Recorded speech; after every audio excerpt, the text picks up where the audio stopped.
हम नीति शतकम का अध्ययन कर रहे हैं।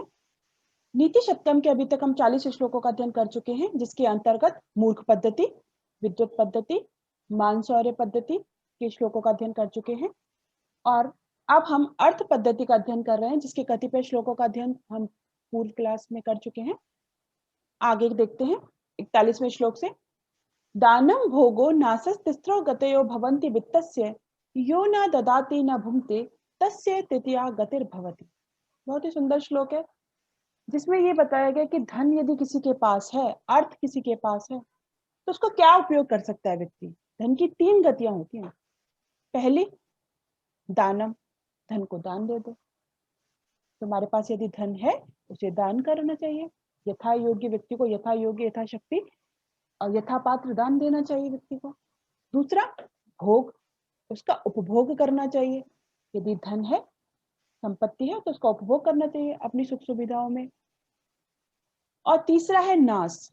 यदि व्यक्ति ना तो उसका दान देता है धन का, उसके पास संपत्ति है, ना उसका भोग करता है, तो उसका नाश हो जाता है, वो नष्ट हो जाती है। तो धन की 3 गतियां बताई गई हैं: दान करना, उपभोग करना और नष्ट होना। दानम भोगो नासस्तिस्रो गतयो भवन्ति वित्तस्य। धन का दान दे, उपभोग करे, नहीं तो धन नष्ट हो जाता है। यो ना ददाती, जो ना तो देता है, ना भुंगते, ना उसका उपभोग करता है।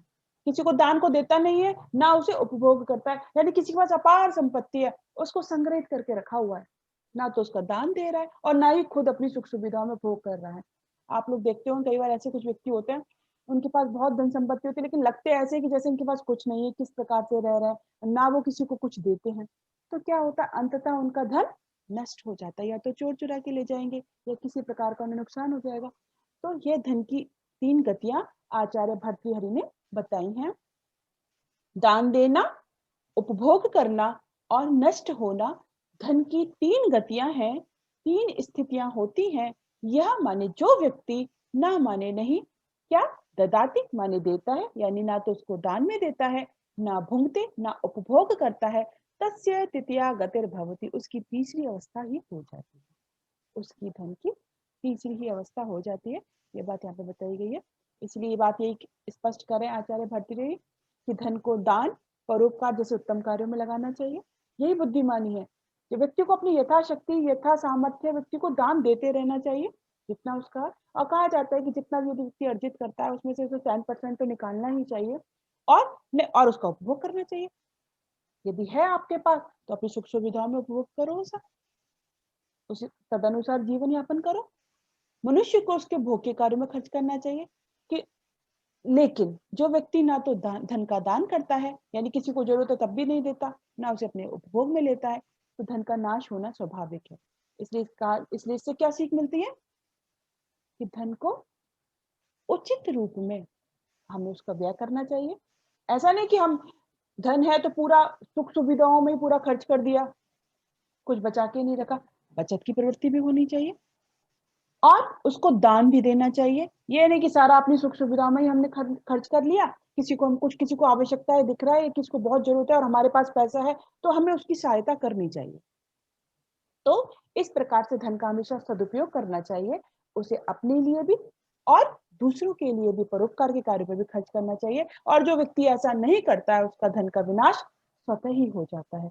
लक्ष्मी ऐसी होती है तो मतलब चली जाती है फिर उसकी। अभी हम जब देखना आगे भी पढ़ेंगे, शुक्लाशोपदेश तुमने पढ़ा था 2nd ईयर में, उसमें भी तुमने देखा था लक्ष्मी की गति कैसी है। ठीक है, तो यहाँ पे आर्य छंद है, तुम्हें पता ही है। यस्याः प्रथमे पादे द्वादश मात्राः तथा तृतीय अपि अष्टादश द्वितीय चतुर्थ पंचदश सा आर्य।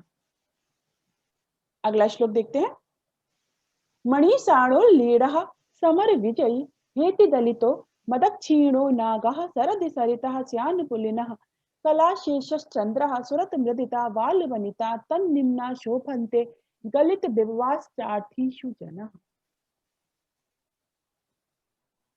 यहाँ पे धन की बात ही चल रही है, अर्थ पद्धति। तो यहाँ पे यदि कोई व्यक्ति याचकों को धन दे देता है, तो अभी वो उसके पास धन कम हो गया, जिसने अपने धन को दान में कर दिया उसके पास कम हो गया, तो भी वो सुशोभित होता है।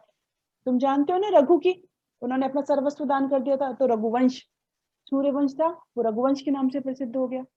ठीक है। और दधीचि ऋषि ने अपने अस्थियों तक का ध्यान कर दिया था। तो ये सारी चीजें तुम जानते हो। तो व्यक्ति सुशोभित होता है दान देने से, याचकों को धन देने से भी व्यक्ति सुशोभित होता है, उसकी बात को बताते हुए कह रहे हैं यहाँ पे, और अनेक उदाहरणों से ये समझाया है। क्या कहते हैं? साणो लीढ़ मणि, शाण पर तराशी गई मणि। मणि है, उसको साण पर, पत्थर पे होता है ना, उसको उस पर तराशा गया कि वो कैसी है। साण पर तराशी गई मणि यानी रत्न। हेति दलिता समर विजयी। हेति दलिता माने शस्त्रों से जो घायल हो गया है, समर माने युद्ध में विजयी व्यक्ति। युद्ध में बहुत अधिक शस्त्रों से घायल हो गया है, अब देखो घायल हो गया है तो अभी क्या हो रहा है, वो सुशोभित होता है कि भाई जीत के आया है, समर विजयी। हेति दलिता समर विजयी, शस्त्रों से घायल हुआ भी युद्ध में विजयी। मदद क्षीण नागः, मद से क्षीण, मद को बहने से कमजोर हुआ हाथी। सरदी सरिता, सरदी माने शरद ऋतु में, श्यान पुलिनः सूखे हुए किनारों वाली, जिसके किनारे सूख गए ऐसी सरिता माने नदी। शरद ऋतु में सूखे किनारों वाली नदियां।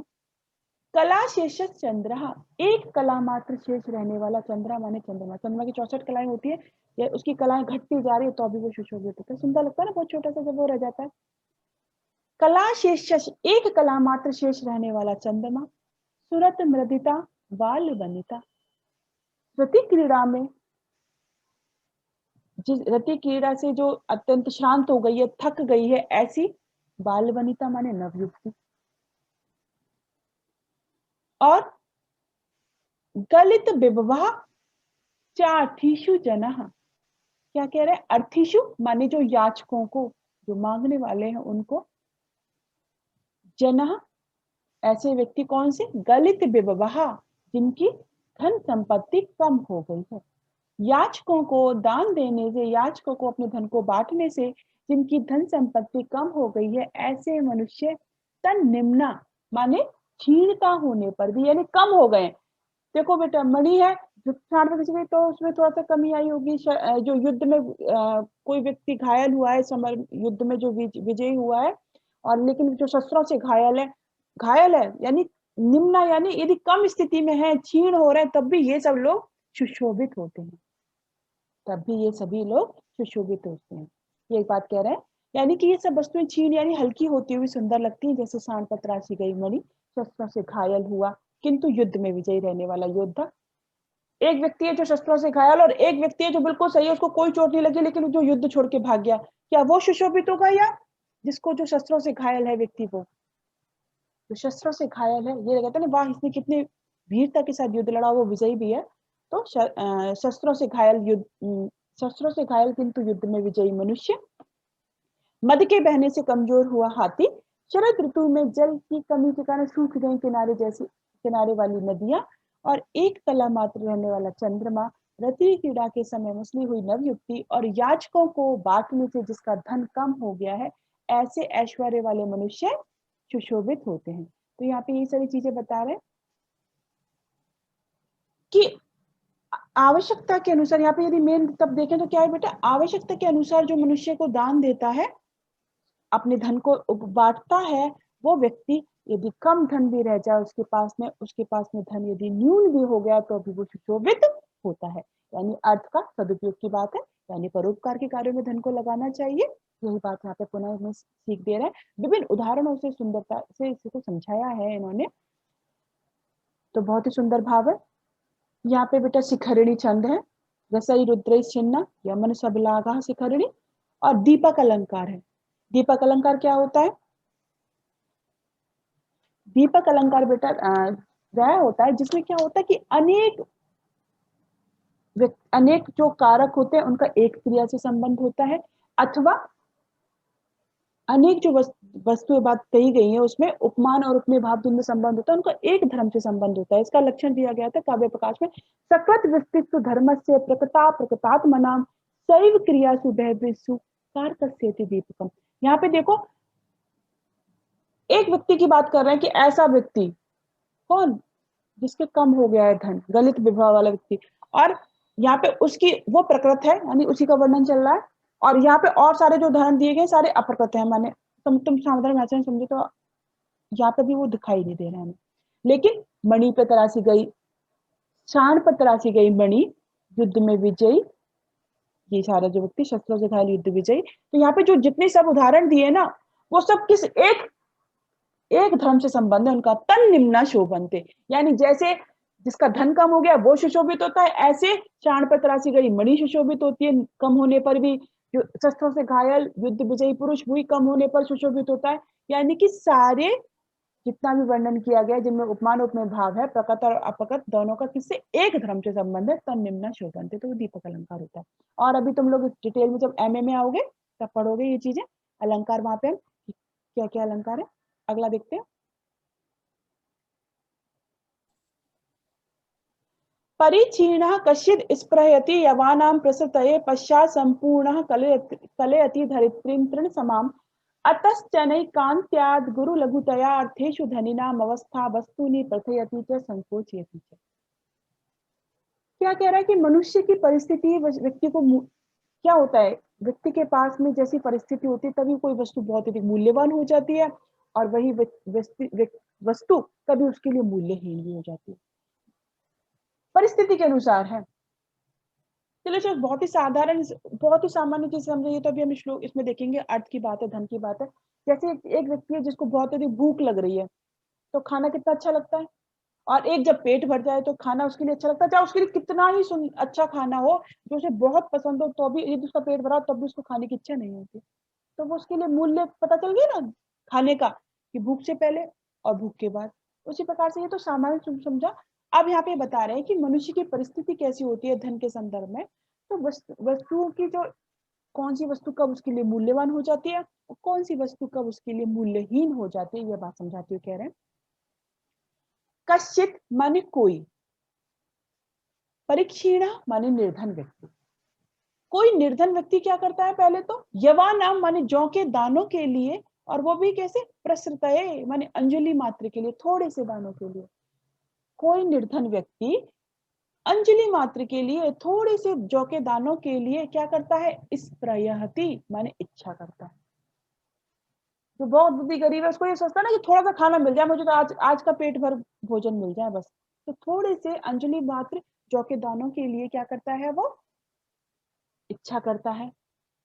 पश्चात माने बाद में क्या हो जाए उसे, वही यदि वो संपूर्ण माने उसके पास बहुत अधिक धन संपत्ति आ जाए, बहुत अधिक, तो क्या करेगा वो, धरित्रीम तृण समाम, संपूर्ण पृथ्वी को, धरित्री संपूर्ण पृथ्वी को तृण समाम तिनके के समान समझता है। वही व्यक्ति जो पहले एक अंजलि मात्र जौ के दानों के लिए इच्छा कर रहा था, जब उसके पास बहुत अधिक धन आ जाता है, जब वो धन धान्य से पूर्ण हो जाता है, बहुत अधिक समृद्धि होती है उसके पास, तो सारी पृथ्वी को वो तिनके के समान समझने लगता है। ऐसी स्थिति होती है। तो यहाँ पे ये बात बता रहे हैं, अतश्चनई कांत्यात् गुरु लघुतया अर्थेषु धनिनाम अवस्था वस्तुनि प्रथयति च संकोचयति च। क्या कहना चाह रहे हैं यहीं पे इसी बात को, अतः माने इसलिए, अतः माने इसलिए, अर्थेषु माने विभिन्न वस्तुओं में, यानी अर्थ जैसे अर्थ होता है धन होता है, या विभिन्न वस्तुओं की क्या होता है, अनैकांत्यात् अनित्यता के कारण वो एकांतिक नहीं है, उनके कारण क्या होता है, गुरु लघुतया, यानी गुरु और लघुता, यानी लघुता के पद को, या गुरुता यानी महान हो जाती है वही गुरु यानी महानता को, और लघुता यानी लघुता को, यानी हीन हो जाती है, मूल्यहीन हो जाती है। ऐसी क्या होती है, धनिनाम अवस्था, धनिकों की अवस्था, धनवानों की अवस्था। विभिन्न वस्तुओं में अनित्यता के कारण क्या होता है, लघुता और महत्ता के कारण ही धनवानों की जो अवस्थाएं होती है, उसी से क्या होती है, वस्तुनि प्रथयति च संकोचयति च। वही वस्तुओं को, वही पदार्थों के मूल्य को या तो प्रथयति माने बढ़ा देती है, अथवा संकोचयति च यानी संकुचित कर देती है। व्यक्तियों की जो अवस्था होती है धन के कारण, उसी के कारण क्या होता है, कभी वस्तुओं का मूल्य बढ़ जाता है और कभी वस्तुओं का मूल्य संकुचित हो जाता है, वस्तु वही रहती है। ठीक है, यहाँ पे कहना चाह रहा है कि कोई निर्धन व्यक्ति पहले मुट्ठी के भर जौ के लिए इच्छा करता है, किंतु बाद में वही मनुष्य संपन्न होकर संपूर्ण पृथ्वी को तिनके के समान समझने लगता है। इसलिए वस्तुओं की लघुता और गुरुता के विषय में कोई नित्यता नहीं है कि वो हमेशा ऐसी ही रहेंगी। वस्तु में कोई नित्यता नहीं है कि हमेशा ऐसी रहेगी। क्यों? जैसी अवस्था होती है, परिस्थिति होती है, उस हिसाब से वस्तु का मूल्य या तो बढ़ जाता है या घट जाता है। धनवानों की अवस्था ही वस्तुओं को बढ़ा भी देती है और घटा भी देती है। यही बात यहाँ पे इन्होंने बताई है। तो यानी कोई भी बहुमूल्य वस्तु कभी वही मूल्यहीन हो जाती है, और कभी कोई मूल्यहीन वस्तु है वो भी किसी के लिए बहुमूल्य हो सकती है। हमारे लिए कोई व्यक्ति, हमारे लिए कोई वस्तु बहुत मूल्यवान होगी, हो सकता है वो हमसे और अधिक श्रेष्ठ है, उसके लिए वो मूल्यहीन हो सकती है। तो यहाँ पे ये क्या है, धनी उनकी अवस्था के कारण वस्तुओं का जो मूल्य है वो कभी बढ़ जाता है और कभी घट जाता है। तो यहाँ पे ये कहना चाह रहे हैं कि धन की वही स्थिति सब हम समझ रहे हैं। यहाँ पे वही बेटा देखा, हम सारा समझ में आ गया। यहाँ पे शिखर में चंद है, लिंग अलंकार है, कारण बताते हैं। आगे देखते हैं।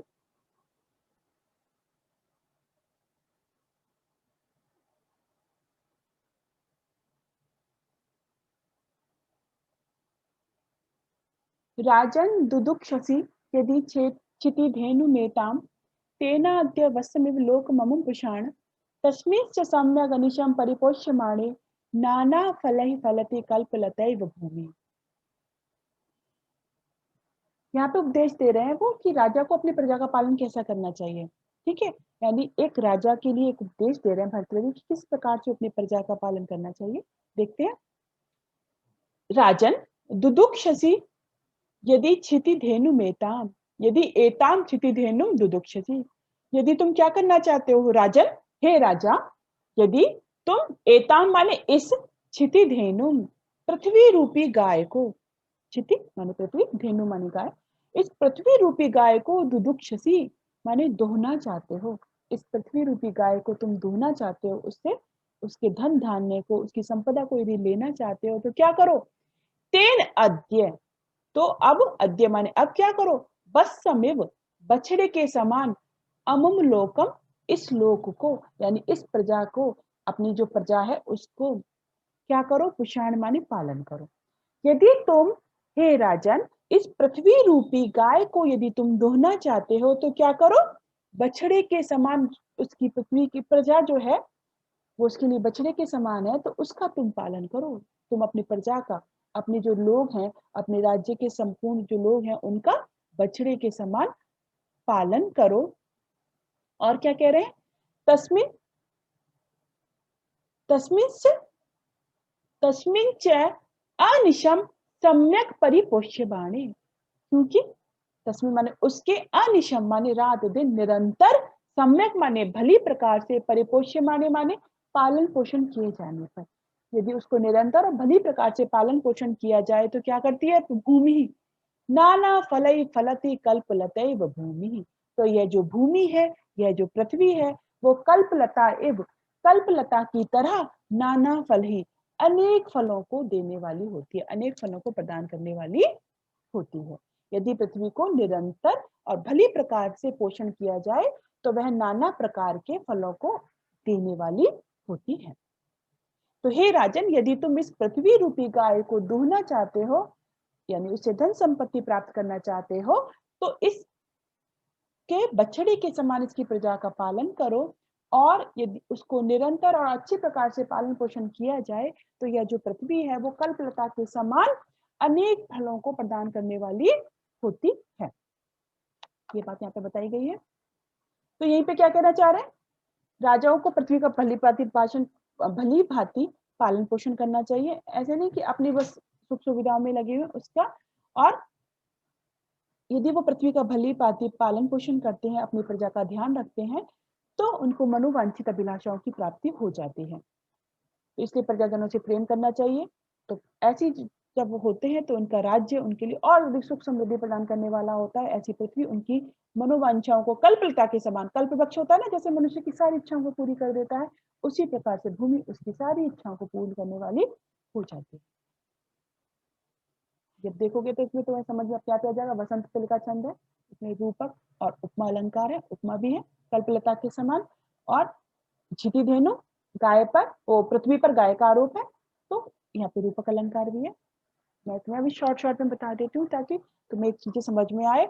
और जब हम लोग आगे देखेंगे, कुछ तुमने पहले पढ़ा होगा, और आगे जब हम एमए में आएंगे तो हम और इन्हें सारे एक एक अलंकार की परिभाषा सहित देखेंगे कि उपमा क्या होती है, रूपक क्या होता है, दीपक, अर्थांतर न्यास, ये सारे अलंकार हम और डिटेल में सब समझेंगे। अभी तुम इतना समझ लो कि किस तरीके से इसमें ऊपर मैंने भी बताया और ऊपर कैसे। अगला एक देखते हैं लास्ट आज का।